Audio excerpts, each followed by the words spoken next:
하겠습니다. 예레미야 40장 7절입니다.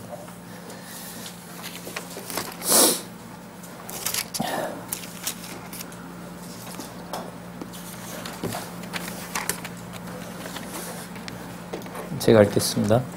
들에 있는 군대 장관들과 그들의 사람들이 바벨론 왕이 아히감의 아들 그다랴를 이 땅 총독으로 세우고 남녀와 유아와 바벨론으로 옮기지 아니한 빈민을 그에게 위임하였다 함을 듣고 그들 곧 느다냐의 아들 이스마엘과 가레의 아들 요하난과 요나단과 단후메스의 아들 스라야와 느도바 사람 에베의 아들들과 마아가 사람의 아들 여사냐와 그 사람들이 미스바로 가서 그다랴에 이르니 사번의 손자 아히감의 아들 그다랴가 그들과 그들의 사람들에게 맹세하여 가로되 너희는 갈대아인 섬기기를 두려워하지 말고 이 땅에 거하여 바벨론 왕을 섬기라.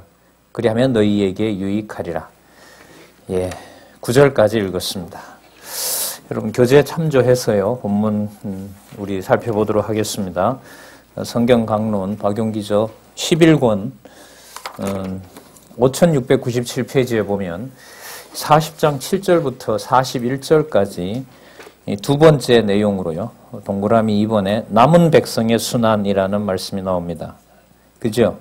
네. 40장 그래서 7절부터 먼저 41절까지 40장 41절까지 지난 시간에는 그 함락당하죠. 3차 침략을 당하면서 이제 선지자는 결국 보호받는 일이 벌어집니다.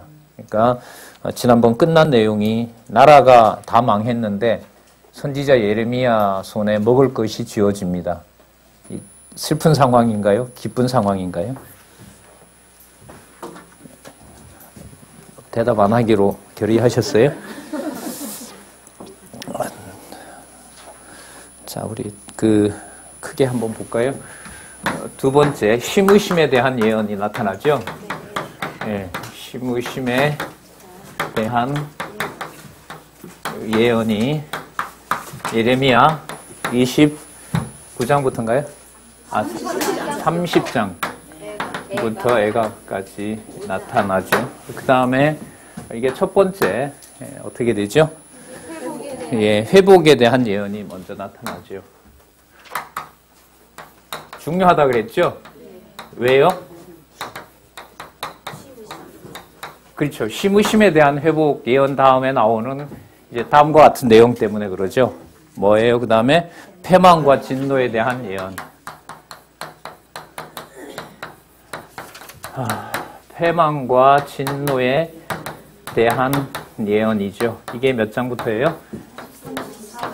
34장부터 45장까지. 지금 이 부분을 저희들이 살펴보고 있죠. 여기가 이제 30장에서부터 33장까지 매우 중요하다 그랬죠? 예. 그러니까 이 패망과 진노 사건을 회복의 맥락에서 이해하면서 심의심에 해당되는 내용을 이해하는 거기 때문에 대단히 중요한 거라고 말씀드렸습니다. 자, 3이 뭐냐 하면 원수들 이렇게 패망시킨 이곳 예루살렘을 진노했던 자들에게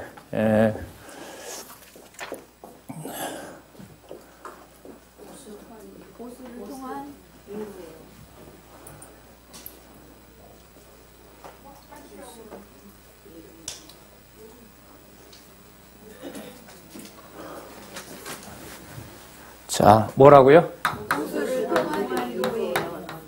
보수를 통한 위로 예언.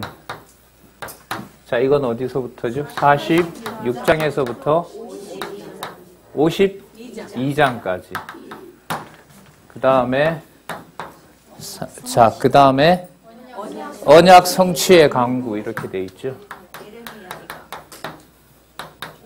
언약 성취의 간구. 이게 애가죠? 네, 애가 1장에서부터 5장까지 나타나 있습니다. 그러면 여기 이제 패망과 진노 사건이 이제 주를 이루면서 패망시켰던 세력까지 보수해 주시겠다고 하시거든요.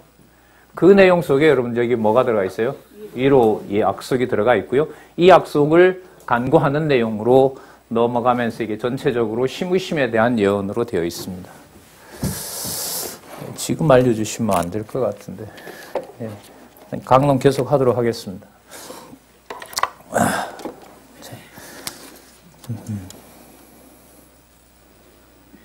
40장 그 7절에서부터 41절까지 보시면요. 남은 백성의 순환이 나타납니다. 그러니까 이 과정이 무슨 과정이냐면 그 시므심에 대한 내용인데요. 시므심에 대한 내용이 상황이 어떻게 진행되냐면 그 점점 더 악화돼요. 그러니까 이제 그 남아있는 세력들까지, 남아있는 세력이라기보다 아까 여러분 7절에 보면 그 빈민이라고 나오잖아요. 그죠? 사람으로 보면 별 그렇게 그 영향력이 없는 사람들이란 말이에요. 그리고 그 바벨론이 총독을 뽑았죠. 그다랴를. 그죠? 예. 그다랴를 뽑아서 아까 이름들이 상세하게 나오는 것은 뭐냐면 그 분명한 역사적인 어떤 사실이고 누구인지를 명시해주고 있는 겁니다. 자, 그걸 염두에 두시고요. 자, 이 나머지 그다랴까지 하나님께서 어떻게 이제, 자, 이게 맥락이 뭐라 그랬죠? 패망이죠. 그러니까 하나님께서 완전히 패망시키는 내용인데 이게 뭘 전제로 하고 있다는 거예요? 회복이라는 거죠. 어떻게 보면 그리스도께서 완전히 이제 그 죽으시는데 그게 이제 마태복음이 아니라 마가복음으로 가면 여러분 그게 무슨 과정으로 연결이 되죠?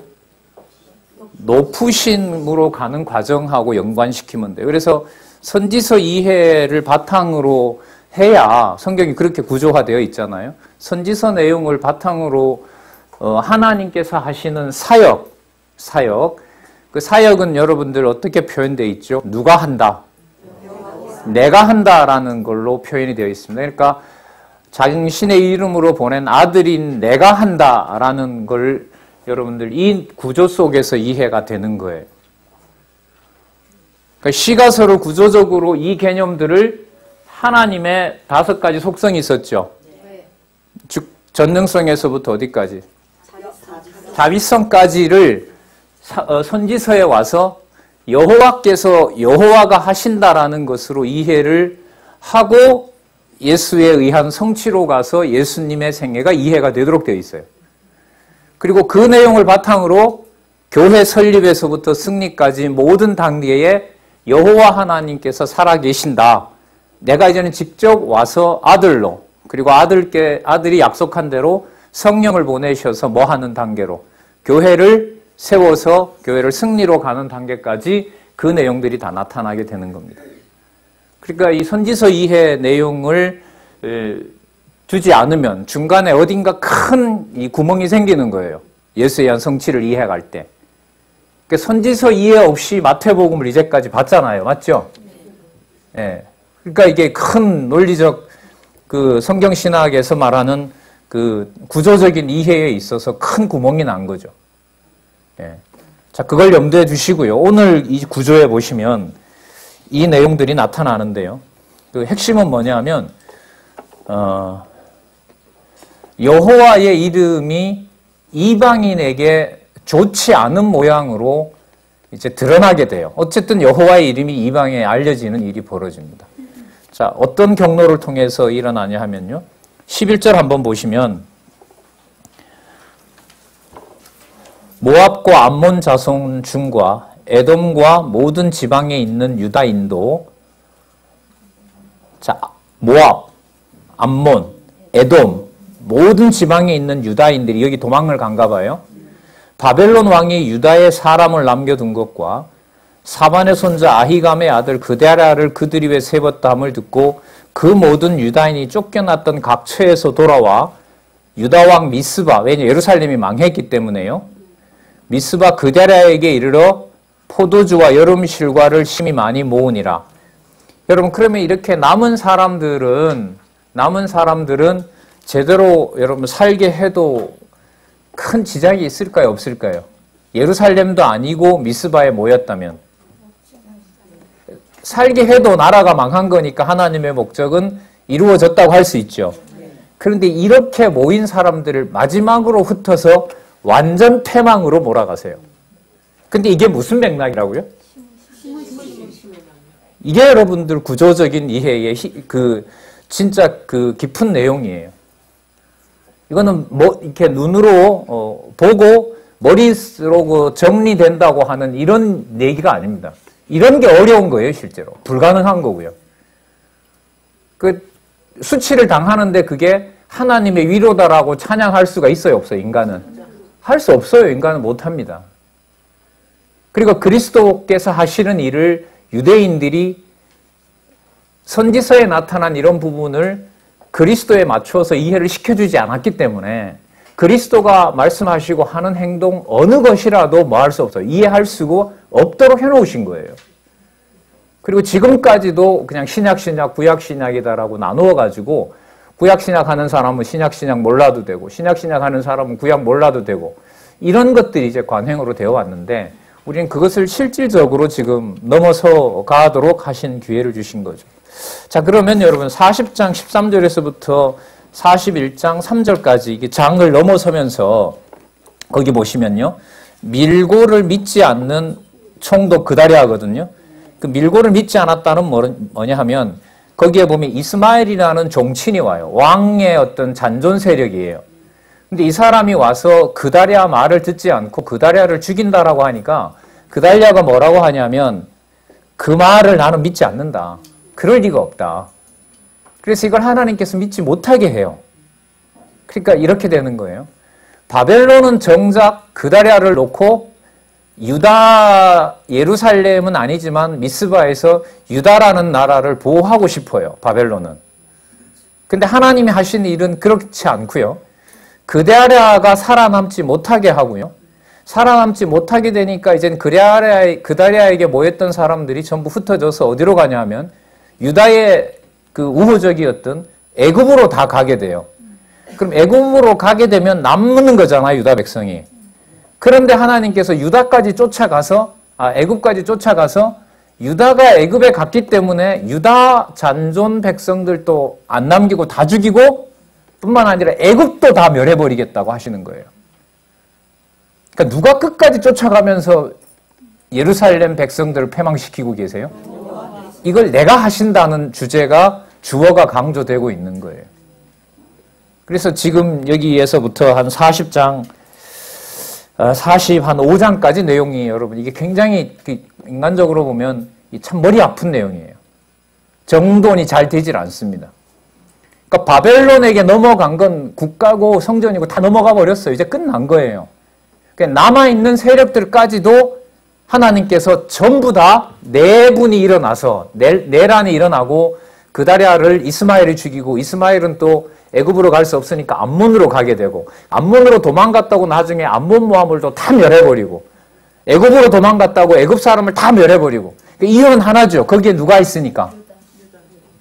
이런 하나님을 여러분들 믿고 계시는 거예요, 지금. 예. 그러니까 우리가 의존하려고 하는 그 집에 보면 그 집이 다 망하는 거죠.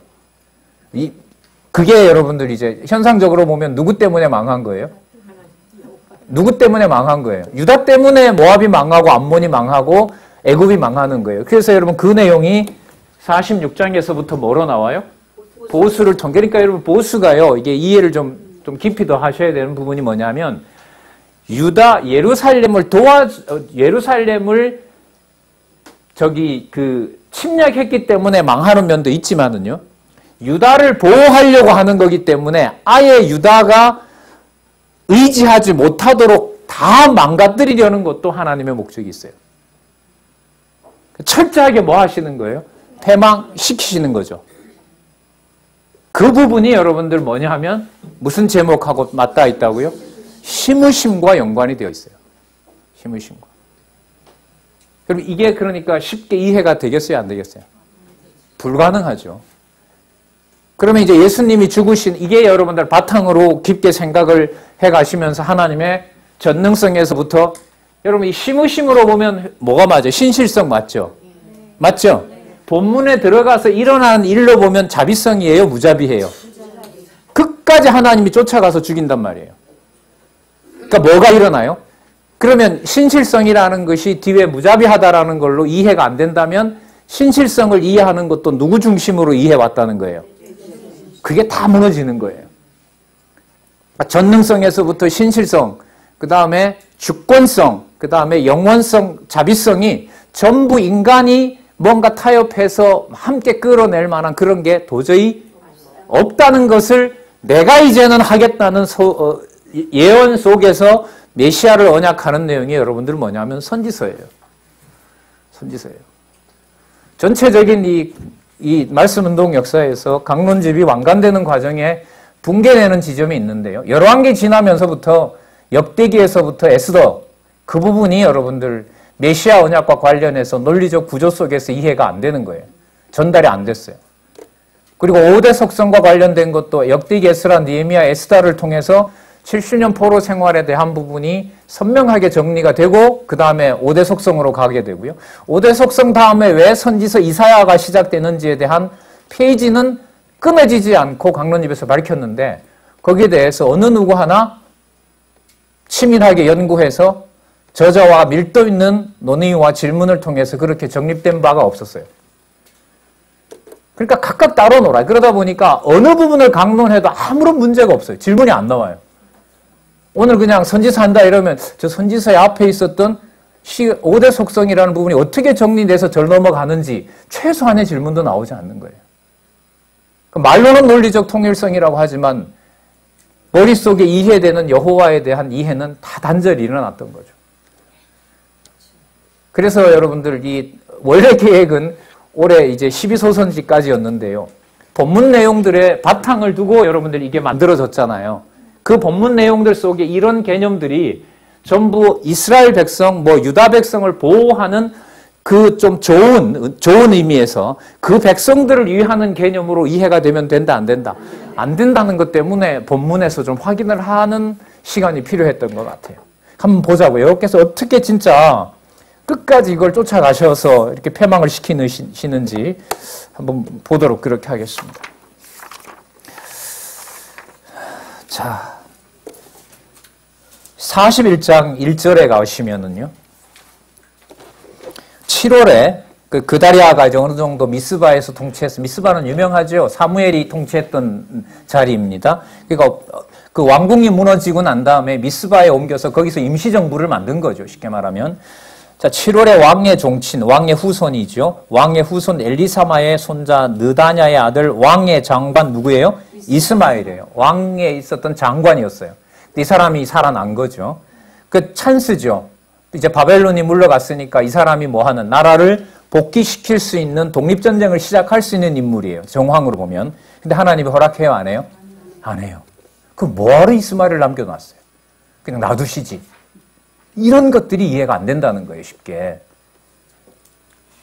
자, 2절에 볼게요. 느다냐의 아들 이스마엘과 그와 함께한 10사람이 일어나서 바벨론 왕이 그 땅 총독으로 세운 바 사반의 손자 아히감의 아들 그다랴를 칼로 쳐 죽이고 이스마엘이 또 미스바에서 그다랴와 함께한 모든 유다인과 거기 있는 누구까지 죽여요? 여러분, 그러면 갈대아 군사를 죽이면 갈대아 군사, 바벨론 군이 가만히 있겠어요? 가만히 있지 않겠어요? 가만히 있지 않죠. 그러니까 여러분, 유다 사람들이 애굽으로 도망갔고 암몬으로 도망갔단 말이에요. 그러니까 바벨론이 화가 나서 뭐 해요? 유다인들이 숨어있는 모든 나라들을 다 멸망시키는 거예요. 누구를 패망시키려고? 예. 이게 여러분들 지금 흘러가고 있는 맥락입니다. 진짜 이해가 안 돼요. 전 진짜 이해가 안 되더라고요. 처음에. 이런 거는 눈으로 보면 그냥 말을 만들어낼 수 있어요. 그러니까 이게 쉽게 이해되려면 어디를 안 보면 돼요? 밑에 내용 본문 안 보면 돼요. 쉽게 언약 성취 갖고 사시려면 본문 내용과 위 내용을 확인 안 하면 돼요. 예.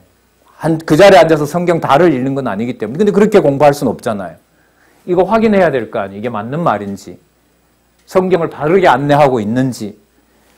하지만 우리가 이제까지 확인했던 내용들은 이 개념들이 누구를 위한 개념이 아니라는 사실. 인간을 위한 개념이 아니라는 사실입니다. 하나님 존재를 알려주려는 개념이라는 겁니다. 자, 어떤 일이 벌어지는가 한번 볼게요. 그다랴가 여기 미스바에서 이스마엘이 그다랴를 죽였잖아요.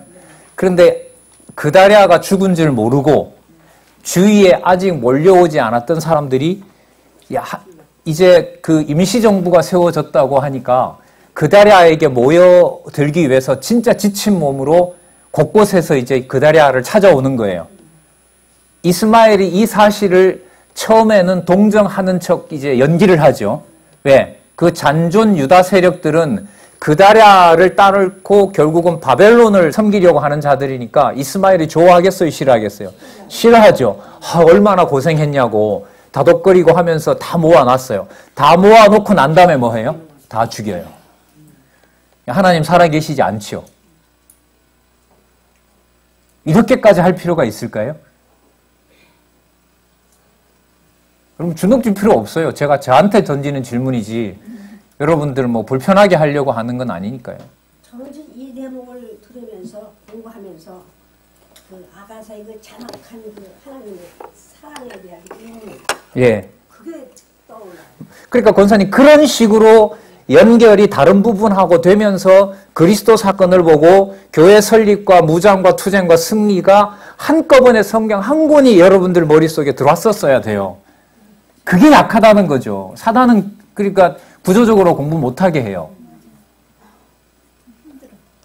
그러니까 여러분들 제가 이렇게 이 내용이 성경적이다라고 얘기를 하면 이제 요즘 기회주의자라고 그래요, 저를. 저자의 마음에 아주 쏙들게 강의를 한대요. 웃으시는 건 맞으신 거죠? 맞잖아요. 제가 이거 저자가 정리하는 거 얼마나 정확하게 전달하는데. 그러니까 제가 살아남기 위해서 얼마나 기회를 잘 타고 있는 거예요. 들 수 있어요. 당연해요. 근데 그 말이 처음엔 기분 나빴는데 약간 듣기 좋더라고요. 제대로 내가 이해를 하고 있구나. 여러분들도 앞으로 기회주의자라고 꼭 들으시기를 간절히 바랍니다. 이 본문 내용들이 아까 지금 권사님 너무너무 중요한 얘기를 하신 거예요. 그러니까 아가서 전체가 뭘로? 자비성으로 이해가 되는데 4장과 7장의 머리끝부터 발끝까지 그 온 전신을 술람미의 몸을 찬양해요. 그러나 7장에 나타난 술람미는 몸이 다 망가진 여자예요. 아름다운 데가 없어요. 그런데 술람미도 당당하고 솔로몬도 너무나 아름답게 술람미를 얘기해요. 근데 망가졌는데 그게 어떤 모습이에요?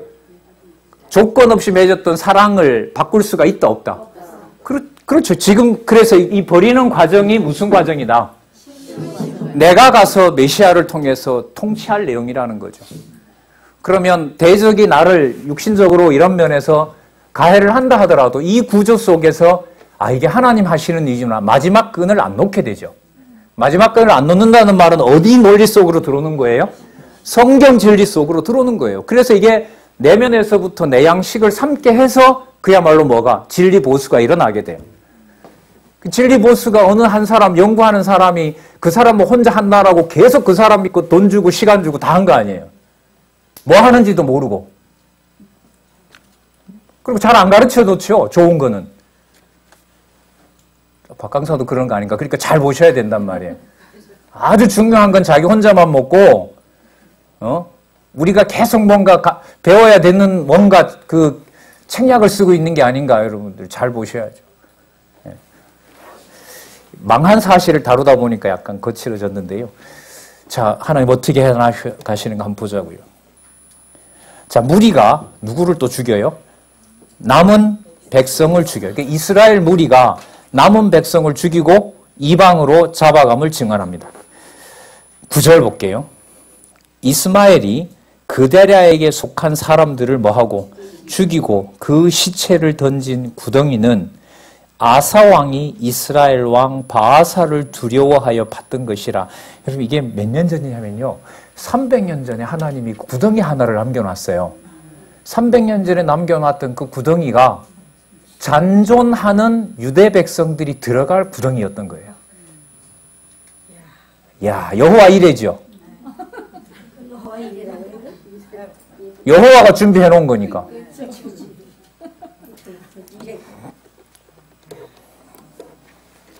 여러분 이 선지서 내용이 두툼합니다. 길어요. 이 내용 속에 그리스도의 3년 생애도 들어갈 뿐만 아니라 요한계시록까지 이어지는 악의 세력을 하나님께서 악한 날에 어떻게 쓰시는지에 대한 주권성 부분이 아주 선명하게 드러나는 것이 이 선지서입니다. 예. 그러니까 사단은 선지서를 구조적으로 이해시키고 싶지 않아요. 왜? 이게 불투명해야 예수 그리스도를 하나님 중심이 아니라 누구 중심으로? 내 좋은 스승으로 마태복음에서부터 이해하게 하거든요. 예. 이 전쟁을 하나님께서 시작하신다라고 저는 생각을 하는 겁니다. 자, 그 다음 볼게요. 그래서 다 죽여요. 10절에 보면 미스바에 남아있는 왕의 딸들과 모든 백성 곧 시위대장 느부사라단이 아히감의 아들 그다랴에게 위임하였던 바 미스바에 남아있는 모든 백성을 사로잡되 곧 느다냐의 아들 이스마엘이 그들을 사로잡고 어디에게로? 암몬 자손에게로. 예, 애굽은 친바벨로니까 글로 친유대니까 글로 가지 않고요. 암몬으로 가게 해요. 자, 여러분 이쯤 되면 좀 놔둬도 될 것 같지요, 그죠? 근데 아니요, 또 일이 벌어져요. 이스마엘과 암몬으로 가는 것과 요한한 무리가 애굽으로 가는데요. 이들이 결국 이방으로 피하는 것을 증언하는 내용입니다. 여러분 결국 뭐냐면요, 남아있던 일부는 어디로 가고? 암몬으로 가고, 남아있던 일부는 아까 그 이스마엘에게 간언했던 장군이 데리고 이 사람들은 또 어디로 가요? 애굽으로 가요. 그러니까 마지막 그 잔전장까지 하나님께서 다 그냥 흩어버리는 거죠. 근데 또 하나 남아있어요. 여기서 안 끝나요. 또 남아있습니다. 뭐가 남아있는지 다음에 한번 보도록 할게요. 자, 여러분들 12절에 보면 모든 사람을 데리고 이스마엘입니다. 느다냐의 아들 이스마엘과 죄송합니다. 요하난입니다. 예, 요하난이라는 이 이스마엘을 싫어하는 이 사람이 기브온 물가에서 만나게 돼요. 근데 이 군대가 훨씬 컸던가 봅니다. 14절에 보면 이에 미스바에서 이스마엘에게 포로되었던 그 모든 백성이 돌이켜 가레의 아들 요하난에게 돌아가니 느다냐의 아들 이스마엘이 8사람과 함께 요하난을 피하여 어디로 갔다? 암몬으로 갔어요. 그래서 암몬으로 끌어가던 사람들을 다시 회복해서 이제는 어디로 가고 싶어 해요? 애굽으로 가고 싶어 해요. 그럼 애굽을 어떻게 해야 되겠어요? 멸망시켜야죠. 그래야 누가 다 죽으니까. 이게 심으심인가요? 이게 심으시는 과정이에요?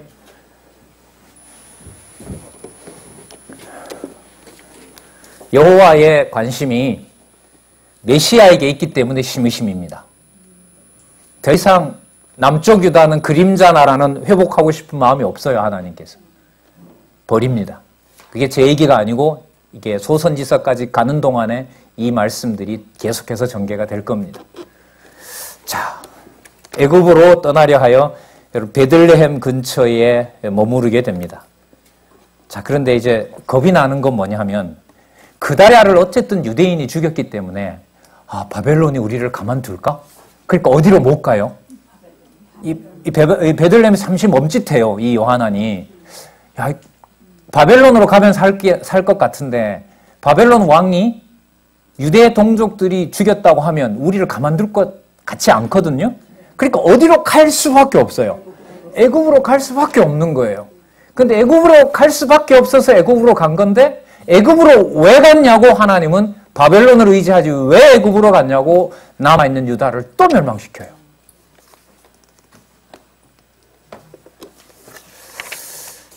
자, 그래서 여러분 42장에서부터 43장 제목을 한번 보시면 남은 백성의 뭐가 나오죠? 불순종이 나타납니다. 여러분 이 불순종이 무슨 막 과거처럼 막 그 우상을 섬기고 이게 아니고요.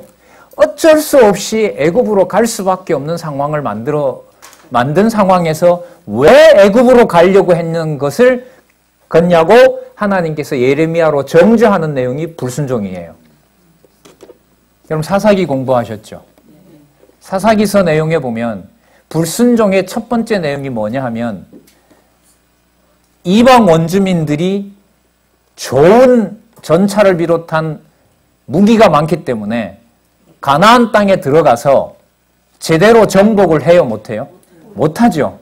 그러니까 현상적으로 보면 강한 원주민들 때문에 정복하기가 쉬워요? 어려워요? 어렵죠. 어려워서 정복하지 않은 것을 하나님은 뭐 했다고 징계하죠? 불순종했다고 징계해요. 이 사사기서에 이미 나와요, 이 내용이. 그러니까 하나님이 뭐 하다고 하면 죄가 돼요? 죄라고 하면 죄가 되는 거예요. 그런데 여러분들 예레미야에서는 이 말을 하면서도 꼭 반은 남겨놔야 돼요. 그럼 도대체 어떻게 하란 말이냐? 그러니까 내가 하지. 어떻게 해요? 내가 메시아 보낸다고 이사야에서부터 벌써 이사야 5분의 1에 해당되는 42장에서부터 52장까지 유대인들이 상상할 수 없는 누굴 준비합니까? 고레스를 준비하잖아요. 그래서 여러분들이 선지서 부분이 단단하지 않으면 신약 전체가 무너집니다. 신약 전체가 무너져요. 근데 의외로 너무 취약하고, 그러니까 이게 연결을 시키려고 온갖 애를 써도 그 어떤 정리된 소스가 없는 거예요. 여러분, 고레스 얘기해도 우리 앞부분에 고레스의 중요성이 어떤 것이고 그것이 메시아로 어떻게 넘어오는지 복습은 안 하셨더라도 기억나시잖아요. 그죠? 그래도 한 3, 4월에 했기 때문에. 예. 그러니까 여러분들 이렇게 연결시켜 놓으면 여러분들이 공부를 안 하셔도 돼요. 안 하셔도 돼요. 안 하시고 빠지지만 않으시면 돼. 빠지지만 않으시면 전체 속에서 성경을 어떻게 공부해 가는지에 대한 감은 가지고 있어요. 적어도 그 정도인데요. 돌아가실 때까지 그런 감은 누구나 다 가지고 있어요. 어떤 말씀인데 여러분들 어떻게 하나님께서 치밀하게 이 순서를 정해놓은 건데, 예? 자, 그럼 한번 볼까요? 여러분, 백성들이 이쯤 되니까 예레미야를 찾을만 할까요? 안 할까요? 찾겠죠. 그리고 뭐라고 하냐면 예레미야를 찾아와서 예레미야를 찾고 뭐라고 하냐면, 자, 지금부터는 당신이 뭐라고 하든지 하나님이 당신에게 무엇이라고 답을 하든지 다 따르겠습니다. 그럼 그 마음 이해가 되세요? 이렇게 망하고 저렇게 망하고 이렇게 죽고 저렇게 죽고 마지막 남은 것은 여러분들 누구만 이제 의지할 수밖에 없어요. 그렇죠. 하나님의 말씀을 전하는 예레미야밖에 의지할 수 없게 만들어 놓았죠. 여러분들 과정하고도 잘 생각해 보세요. 여기서 망해서 단지 이 사람도 망했어요. 그래서 누구밖에 쳐다볼 수 없게 해요? 하나님만 쳐다볼 수 없게 해요. 근데 하나님이 아직 안 끝냈어요. 그 사람에 와서 얘기했는데 저 밑바닥에 내가 원하는 대답을 나는 이미 가지고 있어요. 또. 근데 그 사람이 내 원하는 대답을 안 해줘요. 그럼 그 사람도 뭐 해요? 버려요. 바로 그분이 누구냐 하면 하나님이에요. 그래서 42장, 43장 내용은 여러분들 뭐냐 하면요. 왜 남은 백성의 불순종이 여러분 이렇게 강한 주제가 되느냐. 약속한 대로 예루살렘은 바벨론에 가 있지 않는 사람들은 다 망하게 돼요. 왜? 바벨론이 무슨 처기 때문에? 도피처고 안식처기 때문에. 이 일을 전체적으로 누가 해가신다고요? 그래서 42장과 43장은 처음에는 다급해서 예레미야를 통해서 들려지는 하나님 말씀 듣고 싶어 했는데, 근데 이미 마음속에는 어떤 마음이 들게 했어요? 어디로 가고 싶은 마음? 애굽으로 가고 싶은 마음이 들게 했어요. 근데 예레미야 입에서 무슨 말이 안 나와요? 애굽으로 가라는 말이 안 나와요. 그러니까 또 뭐 하게 돼요? 애굽으로 간 거예요. 애굽으로 여러분 가서는 바벨론이 또 침략을 했어요. 그래서 예레미야가 봐라, 와서 또 망하지 않았느냐라고 하니까 뭐라고 했냐면, 우리가 여호와를 안 섬겨서가 아니라 이방신 바알의 그 여자신, 바알이 남자신이거든요. 바알 여자신을 제대로 안 섬겼기 때문에 바벨론이 우리를 애굽까지 쫓아온 거기 때문에 우리는 예레미야 너 말을 안 듣고 누구를 섬기겠다? 바알 여신을 섬기겠다. 여러분, 그래야 누가 완전히 망하게 돼요? 유대가 완전히 망하게 돼요. 네, 유대가 완전히 여러분, 이 현장을 만약에 우리가 예레미야가 되어서 현장에서 겪는다면 이거는 참 이해가 안 되죠. 알 수가 없습니다. 자, 그래서 여러분들 말씀을 드리도록 하겠습니다. 자, 5절에 보면 그들이 42장 5절 그들이 예레미야에게 이르되 우리가 당신의 하나님 여호와께서 당신을 보내사 우리에게 이르시는 모든 말씀대로 행하리이다. 여호와는 우리 중에 진실무망한 증인이 되시옵소서. 얼마나 간절해요. 우리가 당신을 우리 하나님 여호와께 보내면 그의 목소리가 우리에게 좋고 좋지 않으면 물론하고 뭐 한다? 그러니까 죽으라 하면 뭐 하고? 살라고 하면. 그런데 하나님이 마음을 안 줘요. 뭐 하고 싶은 마음을 줘요. 죽고 싶은 마음을 안 주고 뭐 하고 싶은, 애굽에 가서 뭐 하고 싶은, 살고 싶은 마음만 간절한 거예요. 예? 왜? 바벨론은 이미 못 가요. 왜? 바벨론에 갔다가는 그다랴를 죽였잖아, 너네들. 그러면서 누가 다 죽일 줄 겁이 나니까. 그렇죠. 바벨론이 죽일 줄 겁나는데 어떻게 바벨론으로 가요? 근데 말은 뭐 하게 해요? 죽이든 살리든, 좋든 나쁘든 누가 하시는 대로 하겠다? 하나님께서 하게 하시는 대로 하겠다. 여러분, 말하고 믿어지게 되는 것은 일치한다? 불가능하다. 여호와께서 뭐 해주셔야 돼요? 깨닫게 해주셔야 돼요. 여러분, 그 노래가 하게 해주셔야 가능하고, 반드시 하나님께서는 이 극한 상황에서도 반드시 당신의 약속을 지키게 하실 것입니다. 지켜주셔야 가능하며 이 상황에서도 지키게 하셔야 지키시는데 반드시 그렇게 지켜주실 것입니다는 신실성을 찬양하는 시편이 119편입니다. 예, 다음 시간까지 119편을 숙제라고 얘기하지 않겠습니다. 자, 42장 6절 보겠습니다. 청정함이라 했죠. 자, 이에 여호와께서 아주 긴 말씀으로 42장 7절에서부터 17절까지 유다 땅에 거하고 어디로 가지 말라? 애굽으로 가지 말라. 여호와가 호소를 합니다. 여러분, 이런 부분도요, 쉬운 내용이 아니에요. 자, 보세요. 맥락은 무슨 맥락이에요? 그런데 지금 상황은 뭐 할 수밖에 없어요? 상황은 뭐 할 수밖에 없어요? 범죄할 수 없는 상황에 놓고 예레미야가 아닌 하나님께서 예레미야를 통해서 또 한 번 뭐 해요? 어디에 가지 말라? 애굽으로 가지 말고 어디로? 바벨론으로 가라 그래요. 그런데 그 마음 속에는 뭘 줬어요? 어디로 가고 싶은 마음을 안 줬어요? 애굽으로 가고 싶고 바벨론으로 가고 싶은 마음을 안 준 거예요. 그럼 어떻게 해야 돼요? 망해야죠. 망해야죠. 그럼 이럴 때 하나님은 여러분들 돌이키려고 나타났을까요? 아니면 또 한 번 정하신 대로 뜻을 이루시려고 나타났을까요? 그럼 하나님께서 말씀을 듣게 하신다는 것이 인간적으로 망하게 하려고 듣게 하시는 것도 있지만, 듣고 순종하게 하는 것도 가능하지만 뭐 하게 하시려고? 듣지 않고 망하게 하시려고. 그 예를 여러분 하나 드려드릴게요. 그게 바로 뭐냐면 아벨이 가인을 때려 죽일 때, 돌로 쳐 죽일 때, 여러분 정하신 것은 누구 손에 누가 죽게 돼 있어요? 가인의 손에 아벨이 죽게 되어 있어요. 근데 하나님이 아벨을 죽이기 전에 누구에게 나타나요? 가인에게 나타나죠. 뭐 하라고? 죄의 욕심은 너에게 있지만 너 하면 안 된다. 여러분, 내용으로 보면 하나님이 나타나서 권했기 때문에 누가 누구를 죽이면 안 돼요. 근데 뭔 일이 벌어져요? 들에 가서 죽이잖아요. 그럼 그때 하나님은 가인에게 왜 나타났을까요? 그건 또 너무하고요. 나중에 가인을 죽였을 때 그 일이 너로부터 된 일이라는 사실을 핑계치 못하게 하려고 하나님이 또 한 번 나타나서 가인에게 확정 지으려고 나타나신 거예요. 그러니까 말씀만 전하면 돼요. 어떻게 처리할까? 하나님께서 어떻게 심판하실까? 그러니까 여러분, 말씀만 전한다라는 게 여러분 이게 무서운 내용이요. 전하는 사람도 전하는 내용 가지고 다 따라가요? 못 따라가요? 못 따라가요. 그래서 여러분, 성경신학은 굉장히 중요한 원리가 있죠. 주관자 성령 하나님. 주관자 성령 하나님. 이 내용이 여러분들, 저는 선지서의 내용에서 뒷받침을 받아야 된다. 이런 말씀을 오늘 드리는 겁니다. 자, 하나님 어떻게 말씀하시는가 볼게요. 4장 10절. 너희가 이 땅에 여전히 가면 내가 너희를 세우고 헐지 아니하며 너희를 심고 뽑지 아니리. 이는 내가 너희에게 내린 재앙에 대하여 뜻을 돌이킴이라. 하나님의 자비성이겠죠. 바벨론으로. 그러니까 하나님의 마음은 어디로 갔냐면 바벨론에 옮겨놓고 땅도 쉬게 하고 거기에서 다니엘의 통치를 받으면서 70년 돌아올 준비를 시키려는 게 하나님의 뜻이었어요. 근데 예루살렘에 미련이 남게 하고 바벨론으로 가면 죽는 길이라고 믿어지니 어떻게 해요?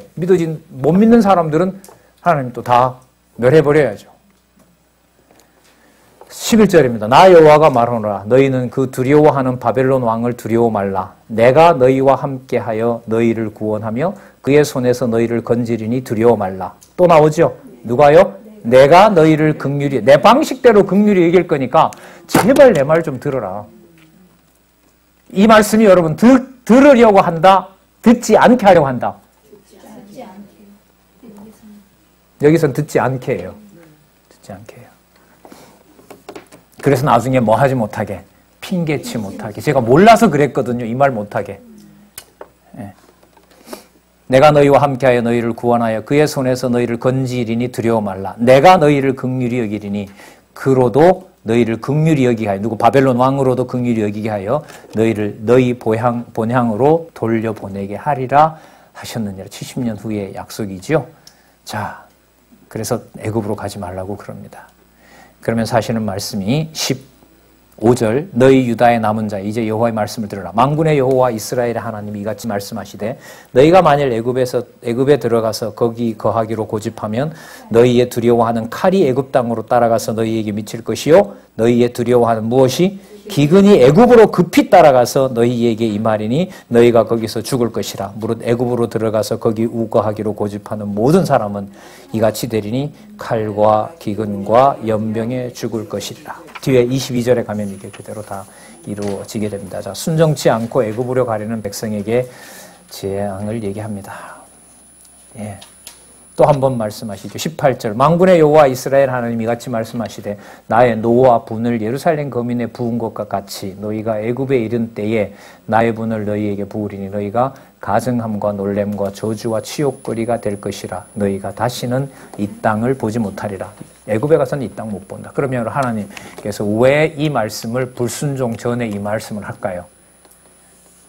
언약하신 대로 이루시는 여호와를 그때에 가서 비로소 알게 하려고. 그게 이 명제가 여러분들 나중에 어디에 가서 종합이 되냐 하면요. 에스겔 6장에서부터 에스겔 48장까지 그때야 비로소 내가 여호와인 줄 알리라. 그래서 그 서론이에요. 그래서 예레미야와 에스겔은 안 떨어져요. 이런 말도 여러분들이 앞으로 하실 수도 있었으면 좋겠고 그런 강의를 하는 우리 다음 세대의 성경신학 차세대들도 양육이 되고 길러졌으면 좋겠어요. 네. 자, 그러니까요, 예레미야 후반부에서 강조하는 내가 하는 내용이 인간적인 어떤 좋고 나쁨을 뛰어넘어서 에스겔에 가면 그때야라는 말은 무슨 뜻이냐면 여호와의 약속이 이루어질 때. 그러니까 내 뜻이 나에게 좋은 일이 벌어질 때가 아니고요. 여호와께서 지금 불순종할 걸 아시지만 뭘 해주세요? 얘기해 주시죠. 그 내용이 이루어질 때 이게 누구 뜻대로 됐다는 걸 알려주세요. 여호와의 뜻대로 됐다는 걸 알려주죠. 그 목적이 분명하다는 것을 에스겔에 가면 그때야 비로소 내가 여호와인 줄 알리라. 그게 계속해서 예레미야 6장에서부터 예레미야 48장까지 끊임없이 쏟아져요. 그러면 여러분 분명하죠. 여호와께서 메시아를 보내시는 목적이 메시아를 보내셔서 누구를 알게 하는 여호와를 알게 하려는 거죠. 그래서 여러분 요한계시록에 가면요. 많은 부분에서요. 그 본문의 주어가 주 여호와 하나님인지 주 예수 그리스도인지 성령께서 깨닫게 하시는지가 섞여서 막 나타나요. 이제도 있었고 전에도 있었고 장차 오실 리 이러면 장차 오실 리에 여러분들 강조를 하면 누가 돼요? 예수 그리스도 되시죠. 근데 그 시작할 때 보면 이제도 있었고 전에도 있었고 하면 어디예요? 하나님이 돼요. 그래서 여러분들 삼위일체론에 대한 이런 부분들은 성경을 순서와 구조대로 이해해 가지 않으면 이해가 안 돼요. 그럼 철학적 논리에 빠진단 말이죠. 좀 해결이 안 되죠. 남는 게 없어요. 그렇게 되면. 자, 또 한 번 그래서 강조하는 내용이 여러분들 18절 내용이라고 보시면 됩니다. 또 강조하지요. 21절 보세요. 너희 하나님 여호와께서 나를 보내사 너희에게 명하신 말씀을 내가 오늘날 너희에게 고하였어도 너희가 도무지 맞죠? 그 목소리를 도무지 순종치 아니하였은즉 너희가 가서 우거하려는 곳에서 칼과 기근과 연병에 뭐 하게 된다? 분명히 죽을 줄 알지니라. 죽을 줄 분명히 알지니라. 그럼 어디로 가야 돼요? 애굽으로 갈 수밖에 없죠. 자, 2절에 보면 호사야의 아들 43장 2절에 보시면 아사랴와 가레의 아들 요하난과 및 모든 교만한 자가 예레미야에게 말하여 가로되 내가 거짓을 말하는도라. 우리 하나님 여호와께서는 너희는 애굽에 거하려고 그리로 가지 말라고 너를 보내어 말하지 않았다. 예레미야가 망하기 전에 거짓 선지자들이 시드기야 옆에서 얘기했던 것처럼 지금도 거짓 선지자들이 예레미야를 반박하는 거죠. 여호와가 그런 말을 할 리가 없다. 그러니까 여러분 우리 생각에는 끝이 끝장날 정도로 이르렀으면 누구에게 복종할 수밖에 없다고 생각을 해요. 여호와께 복종할 수 없다고 생각하죠. 근데 예레미야는 이게 아니에요. 예레미야는 우리가 생각하는 것 이상으로 하나님 여호와를 거역할 수밖에 없는 인간의 본성을 끌어내요. 그리고 혼자가 아니라 또 그걸 옆에서 부추기도록 해요. 자, 4절에 보시면요.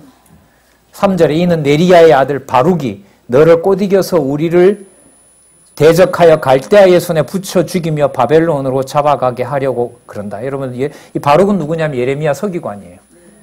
그러니까 여기서 예레미야를 놔두고요. 예레미야는 안 그랬는데 바룩이 편지를 거짓말로 적어가지고 너네들을 바벨론으로 가라고 했다. 왜? 거기 가서 다 죽이려고 한다. 여러분, 백성들의 여론이 어디로 가겠어요? 바벨론에 가면 두려운 상황이고 애굽에 가면 살 수 있는 상황인데 말을 할 때 애굽으로 가면 산다고 하면 더 호응이 크겠어요? 바벨론으로 가면 산다고 하면 호응이 크겠어요? 그렇죠. 근데 여러분 이런 상황을 누가 이끌어 가신다고요? 예. 그럼 마지막 딱 하나 남죠. 어떤 상황, 어떤 경우에라도 여호와 하나님의 살아계심이 기준이 된다는 거죠. 예. 근데 이건 진짜 하나님께서 인도하지 않으면 절대로 불가능한 사실입니다. 6절 볼까요? 남자와 여자와 유아와 왕의 딸들과 시위대장 느부사라단이 사반의 손자 아히감의 아들 그다랴에게 넘겨준 모든 사람과 선지자 예레미야와 네리야의 아들 바룩을 영솔하고 애굽 땅에 들어가 다바네스에 이르렀으니 그들이 여호와의 목소리를 청종치 아니함이더라. 예레미야까지 끌려가요. 예레미야는 이게 아닌 줄 안다 이러면 예레미야가 의지가 독립적인 의지를 가지고 있다면 예레미야가 뭐 하면 돼요? 안 가면 되죠. 안 돼요, 그게. 안 돼요. 그러니까 여호와의 선을 알고도 여호와의 선을 이루는 것은 사람이 이루죠? 누가 이루세요? 여호와가 이루세요. 그 선은 뭐냐 하면 여호와의 살아계심을 인정하도록 하시는 거죠. 그럼 성경신학이 구조적으로 위로 올라가는 것이 이런 상황입니다. 그러면 어려운 상황이 더 쉬워지는 것이 아니라 인간적으로 보면 어떻게 돼요? 더 어려워지죠. 그래서 그리고 하나님 이때 나중에 가서 망할 때 딴소리 할까봐 하나님이 예레미야 보고 뭐라고 하냐면 그 다바네스가 그 수도예요. 애굽의 당시 수도였는데 다바네스에 가면 너 돌 하나를 준비해라. 왜요, 하나님? 돌을 어디에다 내가 묻으라는데 묻으면 나중에 바벨론이 와서 그 위에다가 점령했던 그 점령지 위에다가 장막을 짓는다. 그 묻었던 돌 위에. 그러면 누구의 약속대로 이루어진 게 돼요? 그렇죠. 여러분들 길갈의 그 돌처럼요. 예, 그 돌을 이렇게 묻어 놓으라고 하는 내용이 여러분 여기에 나타나요. 자, 10절 볼까요? 그들에게 이르기를 만군의 여호와 이스라엘 하나님. 여기 여러분 그 하나님 소개에 보면요. 예레미야 후반부에는 만군의 여호와 이스라엘의 하나님 이게 나오죠? 이때 만군은 그 전쟁을 이끌어가는 진짜 그 세력이 강한 분을 말할 때 만군, 체바오트라고 그러는데요. 만군의 여호와를 써요. 그러니까 지금 이 일이 바벨론이 강해서 일어나는 일이 아니라 누가 해나가는 일이다. 그렇지, 그게 만군의 여호와예요. 그리고 누구의 하나님이라 그래요? 여러분 이것도 좀 유의하셔야 되는데 여러분 이 무렵에는 북쪽 이스라엘은 나라가 있어요, 없어요? 없죠. 그런데 왜 야곱의 이름인 이스라엘을 강조하도록 할까요? 머릿속에는 하나님의 약속, 예언 속에는 뭐가 있어요? 참 이스라엘에 대한 국가 이스라엘 있죠? 분리되기 이전의 국가. 야곱에게 약속했던 그 이스라엘이라는 나라를 내가 내 방식대로 통치하고 언약대로 내가 메시아를 보내겠다는 말이 여기 있는 거죠. 그러니까 만군의 여호와 이스라엘의 하나님이라는 말은 이 모든 전쟁 상황을 내가 이끌어가고 그리고 내가 앞으로 보여줄 참 이스라엘의 전능자라는 사실을 계속해서 주어로 내세워요. 그러니까 내가 이렇게 말씀하시다가 또 말을 어떻게 주어를 써요? 만군의 여호와 이스라엘의 하나님. 이게 계속해서 반복되고 있는 거죠. 여러분 이걸 나중에 누가 오셔서 해요? 메시아가 하시는 거예요. 메시아가. 예루살렘 성이 망하고 죽었던 자 살리고 모든 표적과 기사들을 이 남쪽 유다에게 쏟았던 또 북이스라엘에게 쏟았던 모든 하나님의 능력을 누가 오셔서 메시아가 오셔서 다 이루시는 거죠. 예. 그래서 거기 가면 이제 넘어서요. 뭘 넘어서요? 그리스도가 여러분들 십자가에 죽어가는 과정을 마가복음에 가면 무슨 과정으로 본다? 높아지는 과정으로 본다. 두 강도 그리스도가 십자가에 달려서 아무것도 할 수 없는 것처럼 보이지만 십자가상에서도 무슨 사역을 하신다? 대속 사역을 하셔서 옆에 있는 한 강도를 어디로 보낸다? 예. 거기서 그러니까 일하시는 거예요? 안 하시는 거예요? 그럼 그 일의 사역은 어디에 속한 거겠어요? 땅에 속한 것이 아니고 하늘에 속한 거죠. 그 하늘에 속한 것의 증거는 우리가 시편 90편에서도 살펴보면서 쭉 왔고요. 잠언 8장에 가면 창세전에 있었던 지혜가 나오고요. 전도서에 가면 헛된 것 속에 영원한 것이 있다고 이미 약속이 되어 있었고요. 자비성에 오면 망가진 술람미를 절대로 버릴 수 없는 영원한 긍휼을 얘기를 하시는 분이 바로 여러분들 여기 오면 무슨 맥락 속에서요? 심으심의 맥락 속에서 철저하게 백성들을 패망시켜 나가는 과정입니다. 그러면 누구에게 초점을 맞추기 때문에 장차올 메시아에게. 그게 여러분 예수님이세요. 어디에서부터 시작하는 마태복음 1장 1절에 시작하는 아브라함과 여러분들 우리 성경만 그렇고 대부분의 사본은 다윗의 이름이 먼저 나옵니다. 다윗의 자손 왕이죠. 다윗의 자손 아브라함의 후손 예수 그리스도의 세계라 이렇게 진행이 됩니다. 그러니까 여러분 선지서 내용들이 지금 말씀드린 대로 이 틀 속에서 이해가 되면서 마태복음 1장 1절에 갔을 때 선지서 부분의 그림을 바탕을 두고 들어간다는 거죠. 예. 자, 나머지 본문 좀 읽고 마치도록 하겠습니다. 20절이죠. 만군의 여호와 이스라엘의 하나님 이같이 말씀하시되 보라 내가 내 종 바벨론 왕 느부갓네살 맞죠 여러분?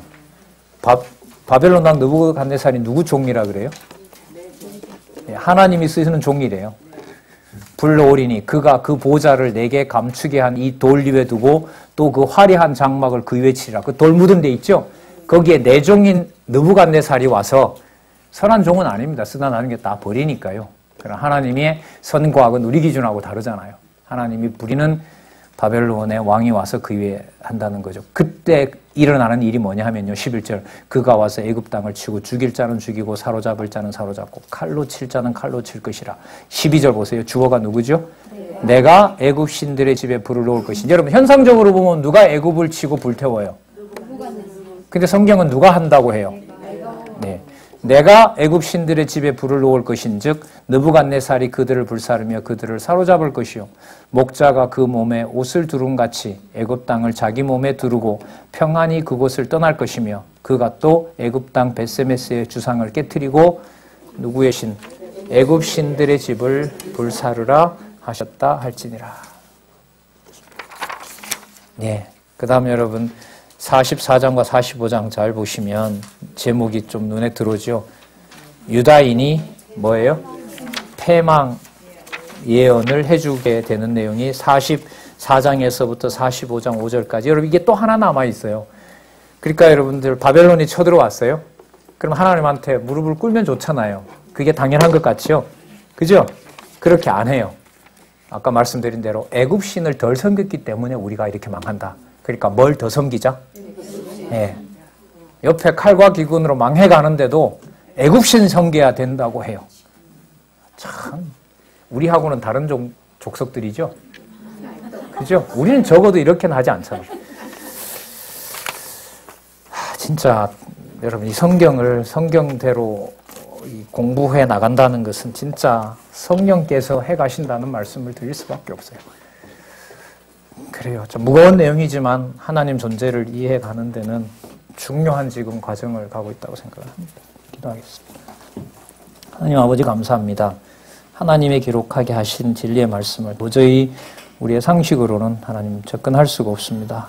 하나님 무한한 긍휼로 우리를 붙잡아 주셔서 이제 이렇게 귀하게 글로까지 남겨서 우리 글로 읽고 확인할 수 있는 아주 좋은 환경을 주셨습니다. 하나님 아버지 상황과 정황이 아무리 좋다 하더라도 하나님께서 그 영혼의 불씨를 하나님 꺼트리면 어떻게 할 수가 없습니다. 저희들을 붙잡아 주시고 진리 안에 거하는 주의 귀한 선업의 동력자들 될 수 있도록 지켜주시고 인도해 주시옵소서. 예수님의 이름으로 기도드렸습니다. 네, 수고하셨습니다.